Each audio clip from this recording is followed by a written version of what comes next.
How's it going, everyone? Yosef back here with another video, and I hope you're having an amazing week so far. Today we have the 2023 Volvo XC-90 B6 mild hybrid behind me, and I know for a lot of you, you're probably thinking that's not a very interesting car, Yosef. It's not sporty, it's not particularly fun, but there are some really great things about it, and I think it's an amazing luxury SUV. So today I'm going to tell you why. I'm going to tell you the things that I really enjoy about it, some of the things that I really can't stand about it, and then we're going to go for a drive and sum everything up. So, are you ready? Let's go.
Okay, so to kick things off, we're going to talk a little bit about the history of Volvo and the XC90. Now, for those of you who don't know, Volvo is a Swedish company and they make some really interesting cars. Volvo is one of the brands that came out of Sweden, and they have sort of been known for their ability to make these really safe cars. They have pioneered a lot of the great safety technology that you and I are used to on every car. Things like the 3-point seatbelt, things like side curtain airbags, things like collision mitigation, things like a first ever built-in booster seat for the middle row, things like that. And because of that, when you think about a Volvo, you think about a really safe vehicle. And I think that's been one of the hallmarks of the brand that has kept them so lucrative over the last many years. Now, the Volvo XC90 first came out in 2002, and they didn't really change anything until 2014, which is crazy. It had a 12-year run being basically the same car with minor tweaks here and there, and then they came out with this version, the newer version, from 2014 until now. And I believe next year is probably the last year they're going to be producing this one in its current form. I believe they're going to be changing these to electric, and everything's going to be a little bit different from there on. But I find that this car is particularly beautiful. I love the way that they've designed it. I think it's very classic looking. It looks very elegant and mature, and it's something that's going to age well over time. Even if they replace this one next year and you just bought it, I think you're still going to look really cool and sharp in it even as time goes on. So now we're going to talk a little bit more about the car itself and understand all of the great features about it, and I'm excited to show it to you. Let's talk a little bit about the car. Now, this one is sort of a middle trim. It's not the super high, most expensive one. It's not the base model, but it does have a lot of really great features. And it starts off with a 2-liter turbocharged 4-cylinder engine, and it's a mild hybrid as well, so it's paired up with a very small electric motor. And the cool thing about that is it puts out around 300 horsepower. It's 295, and that is a very healthy number for a mid-trim sort of SUV. And when you take a look at it, it doesn't look like sort of the middle trim. It could be the higher end one. You don't really get a sense of the fact that this isn't the most expensive version or the cheapest version of the brand, because it's got a lot of really nice styling cues. I think the styling of the car overall is so tasteful. It's so nice to look at, and it's got a lot of presence. And when you see them driving along the road, it sort of screams out luxury, but in a very subtle way. Not like a giant Mercedes badge or huge grille like Audi or BMW have. It just kind of shows that you're very mature about your money that you spent, and that you're sensible, but not overly sensible, because it's got some really nice designs to it. And if you take a look at the overall sort of shape of it, it's very boxy, but you've got a really nice crease along the side profile of the car that goes the entire length of it. And the grille is really tasteful. It's not huge and in your face and bulbous. And the lights are really nice. They're also very slim, but you've got this sort of Thor's hammer LED daytime running light that goes just across the middle of it, which is really nice. So a lot of great features, but nothing that's, again, too in your face or showing off. And the same thing goes with the wheels. They're very subtle design. They're nice and they look very luxurious, especially with the diamond cut. They're not too big, but they fit the shape of the car very, very well. And there isn't a ton of chrome on the vehicle either. You'll see there's a tasteful amount on the door, but other than that, it's not covered in chrome everywhere and showing that, look at me, I've spent a lot of money on all this sort of stuff to make the car look all blingy. Now moving to the back of the XC90, you'll notice there isn't anything particularly interesting over here other than the fact that we've got these really cool taillight designs. And if you take a look at them, they sort of go up the entire top half of the XC90, and I find that to be really cool. It's a really nice light signature when you're driving at night, and it's a very defining feature of Volvo. All the Volvo models now sort of have that really cool design. And other than that, there isn't a big diffuser or exhaust outlet in the back. Everything is just very clean and neat looking. And that just, I think, adds to the fact that this is a luxury car. It's not designed to be sporty or really in your face. It's very subtle and sensible, but it has some really neat things that make you look twice and just say, wow, that's a really nice design. All right, moving into the interior of the XC90. And if we take a look, just opening the door, you've got a beautiful door card.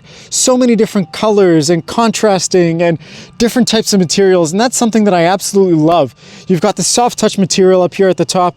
You've got some really nice open grain wood over here. You've got the metal for the Harman Kardon speaker grille.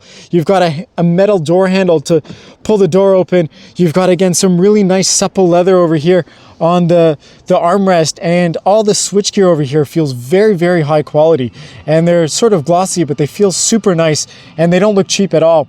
And if we take a look a little bit lower down, you've got a big storage bin over here, a lot of room to put your big cups. The only thing that's a little frustrating is you don't have the felt lining on both sides as well. That's sort of one of the defining things of luxury cars, but it is a very nice sort of sized door bin. I just wish they would have had the speaker grille in the same beautiful metallic finish that we had at the top. That would have just added a little bit more excitement to it, and same with this one over here. Other than that, it's a beautiful door card, and when you take a look on the inside of the car again, you'll notice you've got a beautiful sort of Volvo badge over here on the door sill, which I really love. Every car, I think, should have that. It just makes it a little more exciting and luxurious feeling going into it. But one of the things that I really enjoy is the fact that we have all of the settings for changing the seat over here on the seat. Again, not every car has that, but because this is a luxury car and it was designed, technically speaking, around 11 years ago, we have all of sort of the buttons over here to adjust everything instead of in the infotainment system. Now, moving into the seats, if you take a look, you've got these really nice headrest designs. I know it doesn't look like much over here, but if you take a look at that one, you've got sort of a neck that comes out of the back of the seat with the headrest plastered on it. And I feel like that is such a cool look. And I love the design of the seats. They look very, very plush. And when you sit in them, you just sort of sink, almost like you're sitting in a really nice, luxurious couch. And I happen to really enjoy the fact that you've got this sort of pory leather that sits over here on the seats. It looks very interesting and it gives it a lot of texture and feel, and they're heated, which is really nice as well. Now, taking a look at the steering wheel, I find this to be a very simple steering wheel. It's nothing very exciting. I think for luxury cars now, if you take a look at Mercedes and what Audi and BMW are doing, they have much more interesting steering wheels in terms of the luxury companies. But this one is exactly what you would expect. And I think one of the things that Volvo does a really nice job of is keeping things very tasteful. This is a minimalist design without getting rid of all the buttons. And I love the way that they have integrated buttons over here instead of the touch-sensitive ones. Although I do wish there was something a bit more interesting done with sort of the horn area. One thing that I do really love about it though is the width of it. It's a really, really nice steering wheel. And when you're driving, it's just so comfortable to keep your hands over here. For me, it's the perfect width. Some people might find it a little chunky, but I happen to really enjoy it. And if you take a look at the air vents and sort of, again, the trim that comes along here, it just adds so much class to the car. You've got two different sort of colors. You've got the gloss black and you've got the metal trim around it. And again, you've got a physical control to open the vent or shift it wherever you like, and physical controls here as well. That to me is just so much better than having, again, all of that stuff controlled in the infotainment system. And you've got a digital gauge cluster, which is really nice. Again, this is a relatively old design. I'm going to turn the car on, but you still have a digital gauge cluster, which to me is a really nice touch. 12 years ago or 11 years ago, most cars wouldn't have a digital gauge cluster, but the Volvo XC90 does. I think one of the things that's let down by it, that's showing its age, is the image quality of that gauge cluster. And I'm just going to zoom in a little bit. Is a little cheap feeling. It's not a very high contrast, sort of high pixel density screen, so it does show its age over there, but otherwise it is nice to have a digital gauge cluster. And this particular XC90 has the ability to throw in the map in the middle, which is a really nice feature to have. It's not showing up right now for some reason, but it is a great feature to have in a car. The only annoying thing about the screen is that you can't really adjust anything. You don't have a lot of customization that's available. It's kind of set the way it is, which is unfortunate. When you have a digital gauge cluster, I always like the ability to change things up. If you want sort of a more simple design, or you want to have some other features displayed in there, you just can't do that with this car. The other thing that's kind of frustrating is we don't have a heads-up display. A lot of cars at this price point usually do. This car, bear in mind, was about $77,000 when it was new, and it doesn't have a heads-up display. That's sort of a miss in my book. Moving on to the infotainment system, they've got a really nice sort of design here for it. It's integrated well. It's not just a screen that's sort of plastered onto the car and forgotten about. They've done some really nice design around it with the gloss black and putting all of the different sort of air vents surrounding it. Now, it's a very simple screen. It's not particularly large. You can see if I put my hand over here, it sort of covers up the whole thing, but it's a very intuitive screen, and it covers a lot of great things, meaning you've got all the features that you need sort of where you want them, and you've got a home button, kind of like an iPad or something, that you just press on if you want to go back, which makes things very simple. It's a very responsive screen. You'll notice over here it's very quick to respond to my touch, and you do have all the climate controls built in here, which to me is, again, a little bit frustrating because I would like to have physical controls for that, but even if you don't, it's still pretty simple. The only thing that you have to figure out is getting your finger in the right place to go pull that up. But otherwise, once you do, it's very simple to adjust all the different settings in here, and I think that works really, really well. One thing that I really like about the infotainment system is you've got the camera button over here. So if you wanted to, you can press that at any point, pull up the cameras, which, to be honest, shows quite a bit.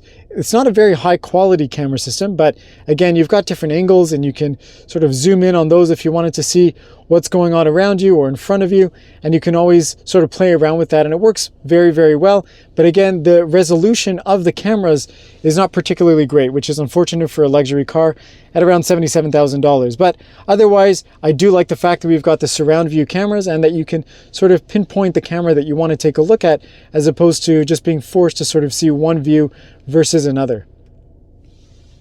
Now, moving down from the infotainment system, you'll notice you've got some really nice physical buttons here, which I think is such a great thing that Volvo's done. You've got a volume control over here, so you can play with the sound system very easily. It's very intuitive to press play and pause here, instead of, again, going through the infotainment system. You've got some of the really important buttons that you normally use all the time, front and center, and easy for you to use. Your hazards, for example, your your windshield defroster and the defroster for the back window as well. Those are things that you're going to use all the time, and it's really nice to see that they've kept those separate and not included in the infotainment system. And I love the way they have that beautiful wood trim over there and the brown leather over here sort of wrapping around. They've done such a nice job keeping the center console area very nice and clean with still keeping some physical buttons. And again, you'll notice you've got a couple over here with the auto start system. You've got the parking brake. This is how you turn on and off the car. It's not a push button start, which is kind of neat, and I'm going to talk about that more in a second. And you've got a really cool shift lever, which is kind of hollow and is a unique little design feature. I think that is something very cool and modern that you don't see in a lot of cars. Most manufacturers now move to buttons, but I really like the fact that they've got a physical shifter and they've kind of turned it into a piece of art. And in some of the models, the really high-end ones, this is sort of a crystal lever, and that to me is really cool. So overall, they've done a really nice job, and you can see here there's a few little cubbies that you can open up, and they can hide away as well, which is really nice. So if you don't want them, you've got a very clean design, but all you have to do is push on it and it goes away. And this sort of sliding piece is a really nice one, and it covers up your cup holders, which you've got 2 of. But when you want to hide everything away and just have a very clean look, you slide it forward and it just looks so premium and cool. Everything feels very high quality in here. When you try to touch and kind of push things around, nothing creaks, nothing shifts. It's all really put together extremely well. And that is one of the things that I think makes this car so luxurious. Now, talking about this start and engine stop button is kind of interesting because it's not the most intuitive thing in the world. You start and stop it exactly the same way. So to turn it off, you turn it to the right or clockwise. To turn it back on again, you turn it also clockwise, which is a little strange. You would think normally you would turn it one way to turn on and then the other way to turn it off. But in this case, that's not the way it works. You got to turn it the same way for both, which is a little odd. But other than that, I think they've done a really nice job over here. It's beautiful, and it's a very minimalist sort of interior. Very clean sort of passenger side. But again, you've got these really nice defining character lines over here on the dashboard, which look really nice. And you've got that wood continuing over there. And it just flows so seamlessly into the door cards, which I think is really awesome. Other things to note about the interior over here, you've got a nice rimless rear view mirror with your garage door openers. You have some really nice illuminated buttons over here that are very touch sensitive, which is very nice. And you've got a beautiful panoramic sunroof with a sunshade that sort of is mesh, which kind of is cool. Some people like that closed off completely. I don't mind that it's a mesh, but it's very nice and it's very easy to open. You just press a button over here and it slides all the way open. And the great thing is, this part of the sunroof opens as well. So once that opens up, you can see you've got an opening sunroof, which is not something that you get on every car with a giant panoramic roof. So very thankful to Volvo for that. And to close it, again, you just sort of press the button over there and it closes all on its own, which is really nice. The one thing that I think is missing over here is we don't have a sunglass holder. Why not? It's a 7-seater SUV and a luxury one at that. I think it should have had a sunglass holder over here, but otherwise this is very tasteful and very nice looking, and overall they've done a great job. Now moving on to the middle row of the XC90, you'll notice you've got the same really nice materials up here. Very soft touch. You've got the same open grain wood, the beautiful metal door pulls. You've got the same materials over here on the armrest and of course for the window buttons. Now again, speaker grills are sort of the plain black plastic over there, and same with down over here. So very sort of cheap plastic back here, and you don't have the felt lining on the inside of the door bin, but otherwise the same interior quality that you get generally speaking in the front, you get in the back. The seats are just as nice back here. Again, you've got these beautiful headrests and the leather is exactly the same. Very supple, very nice. You also have a lot of space back here. If you take a look, the way that the seats are carved out give you a lot of rear leg room, which is very nice for a car like this. And you've got this netting over here if you want to use for storage. Now, one of the cool things about the center console area in the back is you've got your own sort of HVAC controls, which I really like. Heated seats for both end seats at the back here as well. And I really like the way they've integrated this. It doesn't look cheap. It's very solid feeling and it's easy for the back passengers to reach. And again, you've got physical controls here for opening and closing the vent system, which I think is really nice. And if you take a look back here on the middle seat, when I mentioned at the beginning with the safety features, this is one of the cool things that comes as an option for a car like this. If we just pull a little tab over here, it picks this little piece up and little difficult to do with one hand, but it just snaps in place. And now you've got a booster seat in the middle row. So if you've got younger kids, you don't have to worry about buying a booster seat. This Volvo XC90 actually comes with it. And when you're done with it, all you have to do is pull that lever again and snap it back in place, and you've got a regular middle seat. And if you fold down the armrest, you also have cup holders built in here, which they've done a really cool job of. It's hidden, so you press that button and they sort of pop out, which is a really cool over-engineered thing, but they don't seem really flimsy, so I think they've done a good job there. The only problem is if you want to put your arm down and it's not all the way in the back, you're going to be resting your arm on this hard plastic, so that's something that was maybe a little bit of a miss. But a couple other things to mention back here before I move on is you've got some extra HVAC sort of outlets over here, so if you've got passengers in the back, they're going to be very comfortable over here with the vents coming out of here and also in the middle of that center console piece. So they're covered really, really well. The only thing that's missing back here is we don't have one of those sunshades that usually you get on these 7-seaters. I know it's an option on the higher trim levels. You don't get it in this particular model, but if you wanted to get into the third row, because this is a 3-row SUV, all you have to do is pull this lever forward. And if you take a look as I do that, it actually keeps most of the shape of the seat. So if you have a car seat built in there, it's a little bit simpler to move the seat forward and not have to worry about that. And again, you've got a lot of room getting back here, and you've got the same nice leather seats in the back third row as you do in the middle and the front row.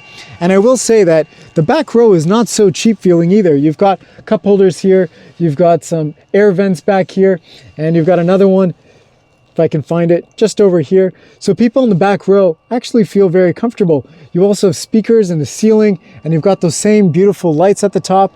So it does feel very comfortable and nice, and a beautiful big sized window for the passengers all the way in the third row. So they're not going to feel as sort of left out in the back experience. And again, there is another seat back there. I'm going to tell you why it's down and what that piece does in a moment, but not a tremendous amount of room back there for the third row, but it is very comfortable in terms of the amenities that you get.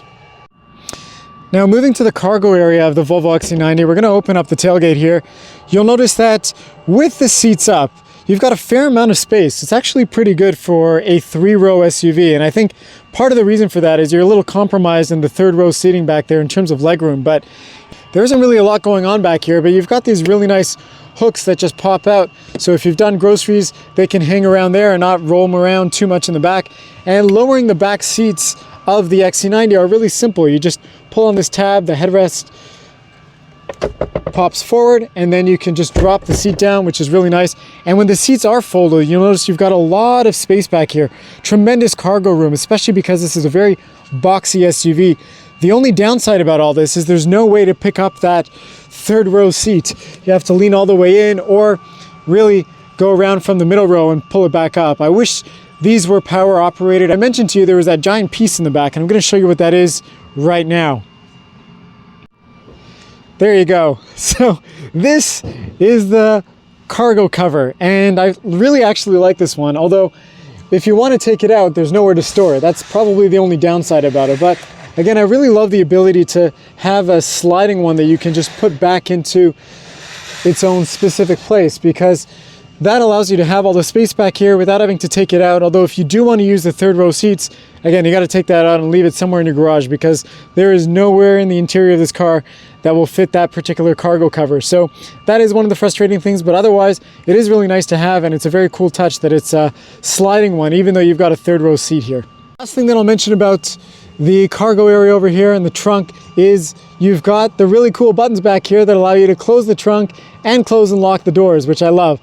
The only weird thing is, why do they have a picture of a car? This isn't a car, this is an SUV. It would have been nice to have them sort of do something that's a little more appropriate for the vehicle that it's connected to, instead of, we'll call it parts sharing with some of the other vehicles and just putting a generic car over here. So that is a bit of a miss. But when we close the tailgate, of course it's power operated. I did want to mention one thing. I wish they would have put the rear wiper hidden under the spoiler, because again, there's no reason for it to be hanging out over here in the back. This isn't a sporty car that you need to have a spoiler with airflow coming through it. You'll see there's nothing there. It's all closed off. That is where the third brake light is, but if they would have hidden the wiper under there, it would have made the back of the car look a little bit cleaner. All right, time to go for a drive. So turning on the Volvo XC90, it is Again, kind of interesting to get used to having that thing there instead of a push button, but it is kind of cool and it is interesting and unique, and I think it's nice that they've done something different and not just copied what everybody else does.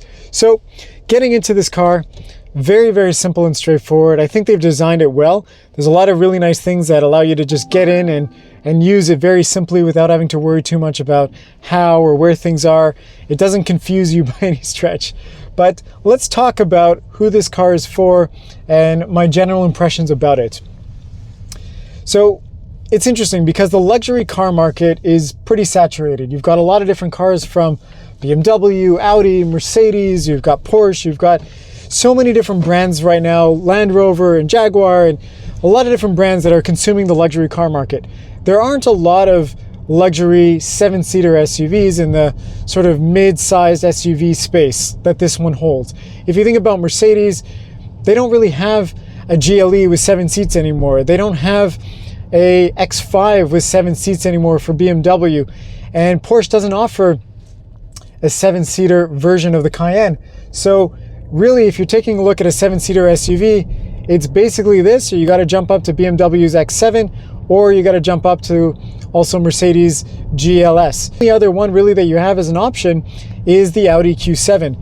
And if you take a look at the Q7, again, not a super exciting looking vehicle, but it is on the more sporty side, and this is probably the one that you'd want to get if you were interested in something a bit more luxurious. And that's one of the things that I think they've done a really great job of at Volvo, is give you everything that you want for a luxury driving experience and not trying to spoil it by trying to give you that sportiness with the luxury stuff and then not doing anything very, very well. I think Volvo stuck to its guns and said, we want to build a luxury SUV, and they've done a fantastic job at that.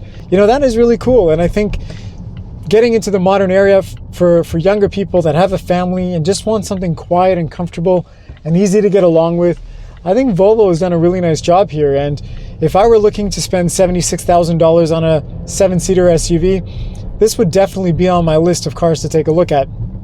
But before I get ahead of myself, I want to talk about the sort of driving impressions of this car. And I think this is one of the things that makes it very special in terms of the luxury feel. You know, you get in here and you sit down on these seats and they are so comfortable. You literally sink in them. I could probably spend all day in here.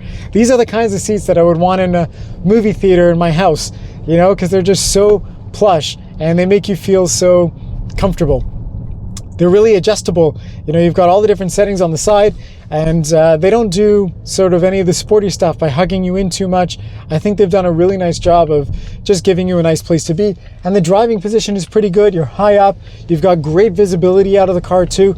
The windows are nice and big, even out the back, because it's sort of relatively flat back there and not sloped down like some of the other sporty SUVs. You've got a really great set of visibility out of the windows. And even the mirrors, they're sort of put on a little bit lower down on the door instead of stuck up over here and blocking your view when you're trying to make a left or right hand turn. And I think that is really helpful because these pillars are really quite large. But you get in here and you find a driving position and everything is exactly where you'd expect it to be, so it's easy to get along with. The steering is super light. It gives you the option if you want to make it a little bit more weighted, and the driving feel is just very relaxed and very comfortable. The throttle response is very simple and easy to modulate. The power doesn't come on, you know, very quickly. You can drive very smoothly in a car like this, even though it's got an 8-speed transmission and again 295 horsepower, which is not a small amount, but it's not, you know, tremendously powerful for a car of this size. It's really easy to use, and the brake pedal feel is, in my opinion, perfect. The only thing that you probably have to get a little used to is the fact that because this is a mild hybrid, you've got the regenerative braking that sort of kicks in towards the end of your stop.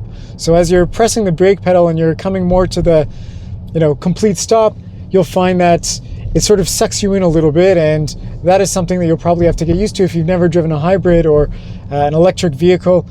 You know, that's a small little detail, but other than that, it is a really easy car to drive. It's very quiet, it's very comfortable.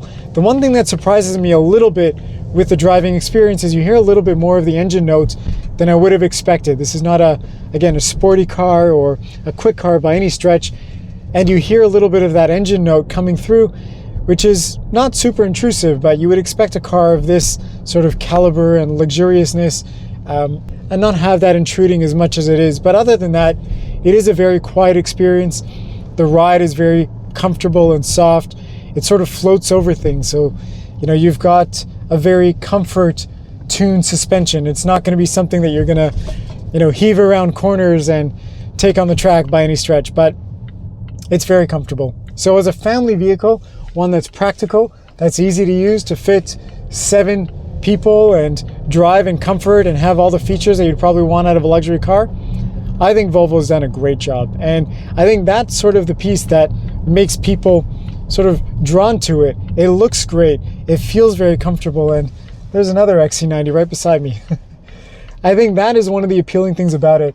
The only problem that Volvo has is they're not as well known of a brand as Mercedes and Audi and BMW and Porsche and some of the other luxury brands out there. And I think that is the only thing that's sort of holding them back. You know, if people knew more about Volvo, they'd probably be more popular. You'd see more of them. They've got such a nice presence to them, really great styling.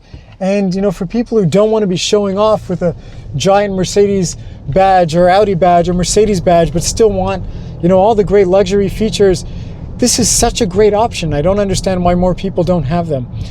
So that's sort of my frustration with the brand. I wish people knew about them more.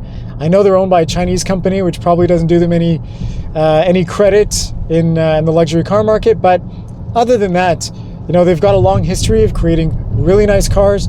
It drives really well. It's super comfortable.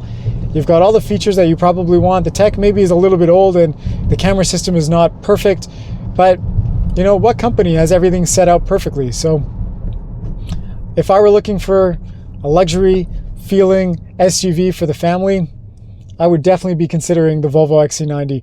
And especially in this trim, it's very well appointed, and I love all the wood and the different colors and things like that. They've done such a nice job with that. And the fact that it's a mild hybrid, you get to save a little bit of gas too. You don't have a giant engine. I know people are always scared about getting a 4-cylinder engine in a 7-seater car, but you know what? Put my foot down and you've got more than enough power to pass people.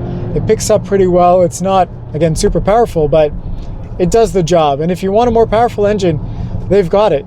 You can choose that in a more expensive trim. So overall, I happen to really like the Volvo XC90. I've recommended it to a lot of people that I've known, and those who have gotten it have been very happy with it as well. So that's all I've got for you today. I hope you've enjoyed the video. Thank you so much for watching.